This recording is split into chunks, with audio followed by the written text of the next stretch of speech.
Bonjour tout le monde. Alphonse Allais a dit « Méfiez-vous des gens qui ne rient jamais, ce ne sont pas des gens sérieux. » Et il avait bien raison. Alors, bien sûr, il faut être sérieux, par exemple quand on fabrique un agrafe, mais il ne faut surtout jamais se prendre au sérieux. Je vais d'ailleurs vous expliquer comment fonctionne ce agrafe.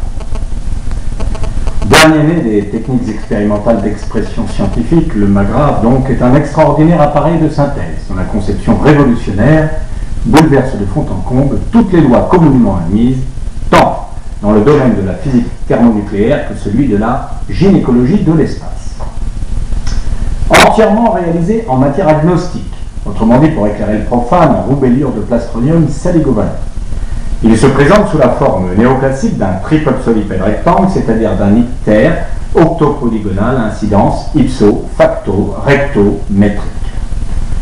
Tel qu'il est, tel que je vous le présente, il se compose de 3 circuits principaux, dont 2 complémentaires et 1 supplémentaire, et dont voici par ordre d'entrée le processus fonctionnel de sa posologie. Dans le premier circuit, donc, on distingue le clepstroïde qui, isolé du pX et de l'intrudement par une armature en finiabulose inifugée, agit par capillarité médulaire sur le diffuseur de télécodométrie, lequel, en vertu du phénomène d'osmose ondulatoire érigé en principe par le célèbre professeur Jean-Marie Casque-la-Boule-Boule, active l'alimentation prioritaire de l'exhématophile de rupture et active le Sputzmück de dérivation qui, par voie de conséquence, se trouve entraîné par le Brigmusch-Micha sérospéroïdal en direction de la zone d'influence de la boustite de Rolleweil, dont le tuyau d'Argonia funis spéculaire libère un certain volume de Laplax-Moll, qui n'est autre, comme chacun le sait, qu'un combiné de Schmidt-Smurf à l'état pur et de trou du CHUM filtré, Zeusiforme. Dans le deuxième circuit, ici présent, le même mouvement s'opère mais en sens inverse. Il est donc inutile d'en parler, même à voix basse. D'autant plus que c'est dans le troisième circuit que se trouvent étroitement conjugués les éléments majeurs de vérité, parmi lesquels le Spatzmock rotatif à crémaillère alternatif, dont le rôle de générateur d'énergie est prépondérant, puisque par le simple truchement de son induit giclé, il polypoféripothéise littéralement le filtre à molécules butan, lequel, en dernière analyse, détermine l'angle orbiculaire et synoconoïdal du photésio-goniomètre à spirale intro-putréfactionnelle.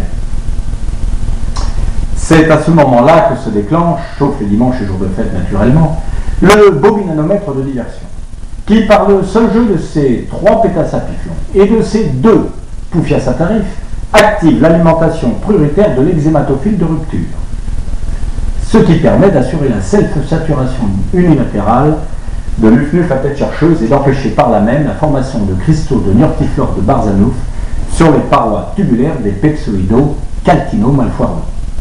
Ce qui permet d'éviter, bien évidemment, vous l'avez compris, le calcifrage, ce redoutable calcifrage toujours à craindre en cette période de l'année. Eh oui. Parallèlement, enfin, le flux-bug métranoclapsoïdique, naturellement, autrement ça n'aurait strictement aucun sens. Le flux-bug, donc prenant appui sur la muffée d'allergie du connecteur à rustine de distorsion hémorroïdostatique, canalise d'une part l'afflux des particules hypodméphèsaloïdes et de l'autre le reflux indexé des particules hypersonfroques-coïdaux.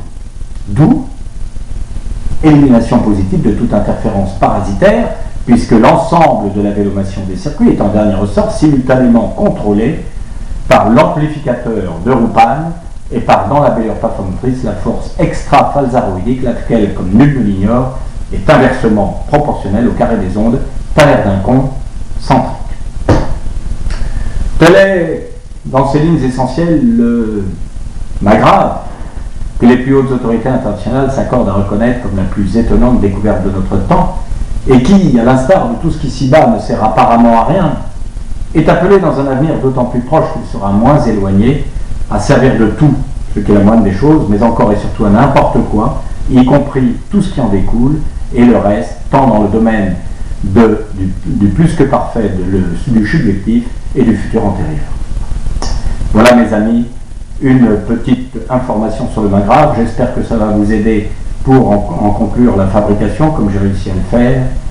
Mais je me pose une question. Est-ce que Kesh ne serait pas Néo? Et cette petite machine-là, ne serait-elle pas la pilule rouge qui nous permet de lever le voile sur la matrice? Au revoir, les amis.